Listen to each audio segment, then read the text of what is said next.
তন্ময় যে কোম্পানিতে রয়েছে সেই কোম্পানিতে নতুন একজন সাইনের আগমন ঘটেছে। সাইন কথাটির অর্থ হলো পার্মানেন্ট এমপ্লয়ি। তো সেই জাপানিজ মেয়ে এবং আরো কিছু স্টাফদের আবদার রয়েছে যে আমি যেন কিছু ইন্ডিয়ান খাবার করে ওর সাথে পাঠিয়ে। ইদানিং কারি পাতা আমার যে কোনো কিছুতে দিয়ে খেতে প্রচন্ড ভালো লাগছে। সেদিন কারি পাতা দিয়ে একটা চিকেন বানিয়েছিলাম, আজ সেই রেসিপিটাই আপনাদের সাথে শেয়ার করব। প্রথমেই কড়াইয়ে তেল গরম করে নিয়ে একটু গোটা গরম মশলা, তেজপাতা, শুকনো লঙ্কা ফোড়নে দিয়ে তারপর একে একে রসুন কুচি, আদা কুচি আর পেঁয়াজ কুচি দিয়ে তারপর একে একে নুন, হলুদ, লঙ্কার গুঁড়ো দিয়ে একটু ভেজে নিতে হবে। এবারে আগে থেকে নুন, হলুদ, লঙ্কার গুঁড়ো আর তেল দিয়ে ম্যারিনেট করা চিকেনটা দিয়ে দিয়েছিলাম। আর তারপরে দিয়ে দিয়েছিলাম 2 চামচ টক দই আর আদা, রসুন, কাঁচা লঙ্কার পেস্ট। এরা তো বেশি ঝাল খায় না, তাই 2টো কাঁচা লঙ্কাই দিয়েছি। আর সাথে দিয়ে দিয়েছি এর প্রধান উপকরণ কারি পাতা। এবারে দিয়ে দিয়েছিলাম কয়েকটা গোটা রসুন আর একটু পরিমাণে দুধ। যা মাথায় এসেছে তাই দিয়েই বানিয়ে দিয়েছিলাম। কিন্তু বিশ্বাস করুন, এই রেসিপিটা খেতে এতই ভালো লাগে, ভাত দিয়ে যতটা না ভালো লাগবে তার থেকে বেশি ফ্রাইড রাইস কিংবা রুটি পরোটার সাথে একেবারে জমে যায়। এই তো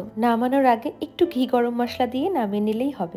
আগে এই কারি পাতা গাছ আমাদের বাড়িতে প্রচুর পরিমাণে হতো। তখন এর গন্ধ আমার এতই বাজে লাগতো যে মাকে বলতাম, মা এই গাছ একদম হলেই কেটে ফেলবে। আর এখন এদেশে তো টাটকা কারি পাতাটা সেরকম ভাবে পাওয়া যায় না, ওই ড্রাই কারি পাতাটা দিয়েই সবকিছু বানাই। টিফিন বক্সে গুছিয়ে নিয়ে আমি কি দিয়ে এসেছিলাম। আর রাত্রের খাবারে আমাদের জন্য ছিল গরম ফুলকো রুটি আর এই চিকেনের অনবদ্য রেসিপি।